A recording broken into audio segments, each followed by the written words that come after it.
saya berhenti rehat sekejap ni dekat kawasan rehat Lentang, Kara Highway, selepas pergi ada urusan dekat Majlis Bentong.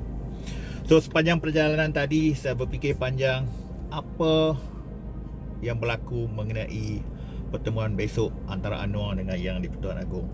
Apa implikasi? Terlalu banyak yang akan mendapat kesan tempias daripada peristiwa besok ni. Kita tak tahu lah ke arah mana peristiwa tu, tetapi kalau berjaya Anwar ambil alih, Muhyiddin dijatuhkan, memang banyak kesan kepada landscape politik tanah air kita. Okey. So apa taruhannya? Taruhannya sangat besar. Selain daripada Anwar untuk menjadi Perdana Menteri, taruhan yang lain-lain tu terlalu banyak. Okey. Antaranya kedudukan Muhyiddin sebagai Perdana Menteri. Kalau betul Anwar mengambil alih, bayangkan Muhyiddin akan menjadi Perdana Menteri yang paling singkat, 6 bulan lebih sahaja menjadi Perdana Menteri. Dan begitu juga dengan menteri-menterinya, dengan lantikan-lantikan GLC-nya, dengan jawatan-jawatan yang di bawah-bawah, di peringkat negeri, peringkat kampung, peringkat daerah, semuanya akan terjejas. Taruhannya amat besar kepada Perikatan Nasional dan juga kepada Pakatan Harapan. So bukan setakat Anwar nak jadi Perdana Menteri saja, ingat taruhannya sangat besar. Isu yang selalu diperkatakan adalah mengenai number. Adakah Anwar Ibrahim mempunyai jumlah sokongan yang cukup bagi membentuk kerajaan, bagi menumbangkan Muhyiddin? Antara yang menjadi persoalan ialah sokongan daripada ahli parlimen UMNO. So macam yang diwawarkan, ada 19 orang ahli parlimen yang menyokong Anwar. Dan sejak akhir-akhir ini, 2-3 hari lepas, sudah keluar video-video beberapa orang mereka yang menafikan yang mereka menyokong UMNO. Kita tak pastilah apa berlaku yang sebenarnya.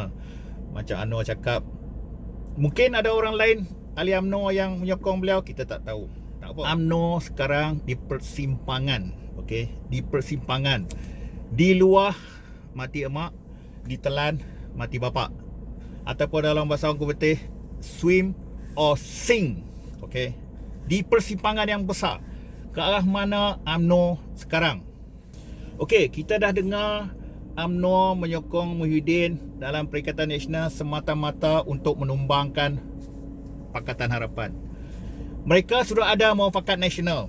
Muafakat Nasional ni gabungan PAS dengan UMNO.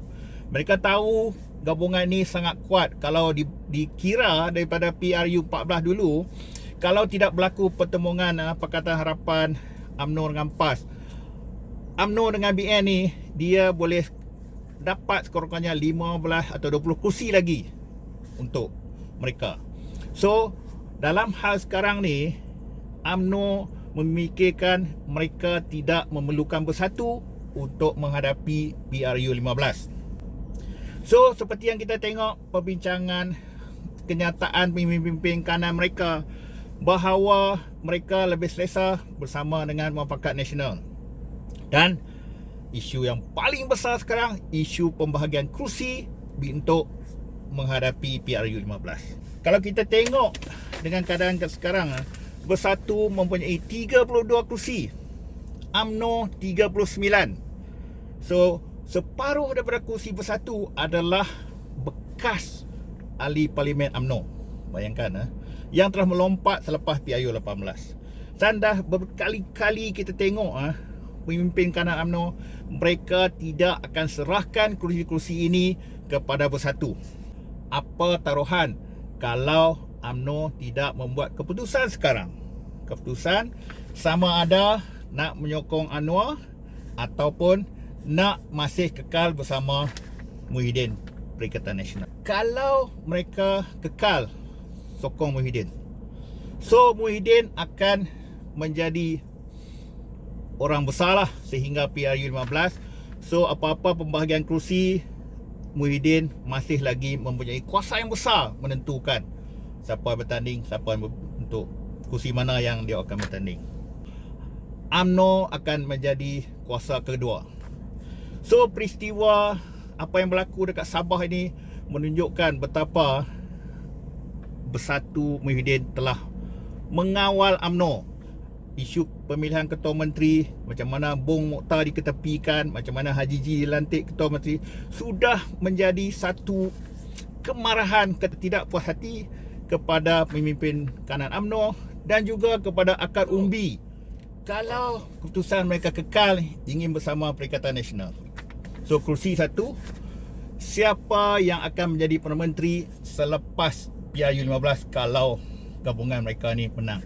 Adakah Muhyiddin dengan 35 kursi sekarang, ataupun PAS yang sekarang ni ada 18 kursi dicampur lagi dengan UMNO 39, dan kemungkinan kursi-kursi lain yang mereka boleh menang. So kedua-dua ni akan mempunyai kursi yang jauh lebih tinggi, lebih banyak daripada Bersatu. Adakah mereka akan menyerahkan kedudukan Perdana Menteri selepas PRU 15 ni kepada Muhyiddin lagi, ataupun adakah UMNO sudah ada calon-calon mereka, tak kisahlah sama ada Zahid ke, Mak Hassan ke, ataupun Bosku Najib ke, untuk memimpin negara selepas PRU 15 nanti. Itu pertaruhan yang kedua besarnya.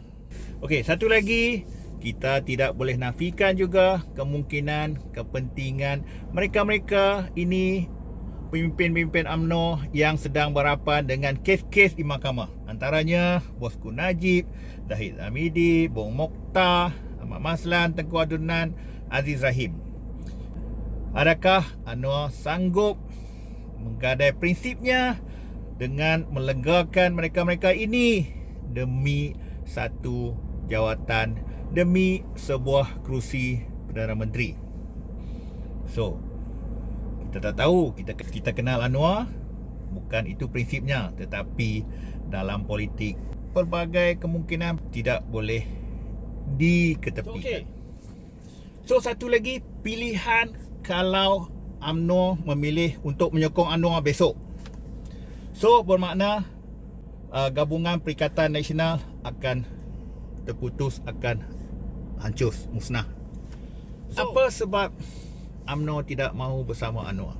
So antaranya sebab mereka akan bergabung dengan kerajaan yang bersamanya ada di AP.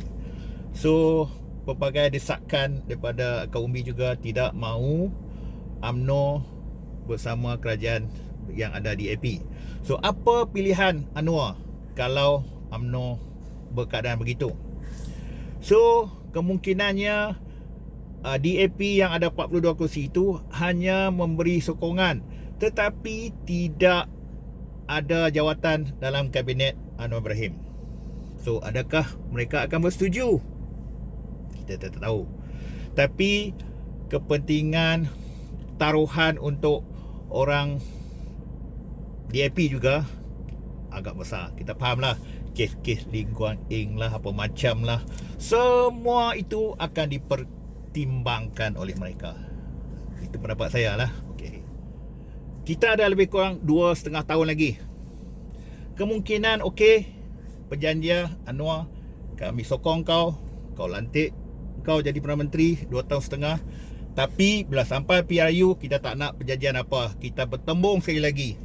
Kita akan jadi 3 penjuru: Pakatan Harapan, Bersatu dan juga Muafakat Nasional. Time tu kita decide siapa yang akan ada kursi majoriti untuk membentuk kerajaan selepas PRU 15. So secara congaknya, dengan keadaan sekarang, politik sekarang, sentimen sekarang, kemungkinan besar Muafakat Nasional akan menang majoriti, membentuk kerajaan selepas PRU, untuk PRU 15 nanti. So saya rasa UMNO akan pergi ke arah itu. Sebab itu kita tengok kenyataan-kenyataan Zahid dan juga beberapa pemimpin lain, even 2-3 hari lepas, Jumaat lepas, mereka ada meeting, semua menutup mulut bila berbicara tentang sokongan kepada Anwar Ibrahim. Ingat dalam politik segala macam kemungkinan. Kepentingan sekarang, kepentingan masa depan, 4-5 tahun ke depan. So UMNO di persimpangan. So, ke mana mereka? Pasti diluah mati emak, ditelan mati bapak. Betul. Swim or sing UMNO. Fikirlah. Dan untuk kita, untuk Anwar, cita-cita impian beliau untuk nak menjadi Perdana Menteri, tak kisahlah, untuk jangka masa 2,5 tahun lagi, bagilah peluang untuk membuktikan. Yang pertama sekali, Anwar janji nak turunkan harga minyak RM1.50. Tidak mustahil untuk beliau. Sekarang harga minyak pun rendah. Okey, RM1.50. So kita padamkan semua yang selalu orang duk cabar-cabar dalam. Okey, kesimpulannya apa sebenarnya yang akan berlaku besok pukul 11 dikabarkan pertemuannya. Kita boleh spekulate, kita boleh buat andaian, kita boleh bercerita macam-macam, tetapi kita tengoklah apa yang akan berlaku. Adakah Anwar mempunyai majoriti yang cukup? Adakah ada cara lain yang boleh diselesaikan dalam isu kemelut ini? Atau perkara-perkara yang di luar jangkaan kita? Kita tak pasti. Tapi kalau tanya saya, kalau betul Anwar ada majoriti, seelok-eloknya Muhyiddin lepaskanlah jawatan. Tidak perlulah nak pergi buat vote dalam parlimen nak tentukan majoriti dan majoriti. Kalau ada betul kamu dah tak dapat sokongan majoriti dalam parlimen, sidang parlimen baru ni pun dua undi aja lebih, dua ahli parlimen aja lebih. So kalau ada maruah, undurlah diri. Okey, Muhyiddin, itu pendapat saya, itu cadangan saya. So pilihan untuk nak mengadakan pilihan raya umum dalam keadaan babak sekarang memang tak sesuai lah. Semua orang tak setuju lah dengan keadaan yang berlaku dekat Sabah baru ni. Sangat-sangat menyusahkan rakyat, menyusahkan negara. Dan okeylah, nak mengadakan pilihan umum selain daripada isu COVID, isu wabak, isu kos, isu persediaan. Okey, kalau parlimen dibubarkan, ia mesti dilaksanakan dalam masa 60 hari. So bayangkan 60 hari ni waktu terdekat ya. So kita mintalah satu penyelesaian yang baik untuk Anwar, untuk Muhyiddin. Kemungkinan mana tahu akan ada juga gabungan antara Bersatu dengan Pakatan ataupun menjadi satu kerajaan semua sekali, gabungan Pakatan Harapan, Bersatu, UMNO, PAS, mana tahu kemungkinan.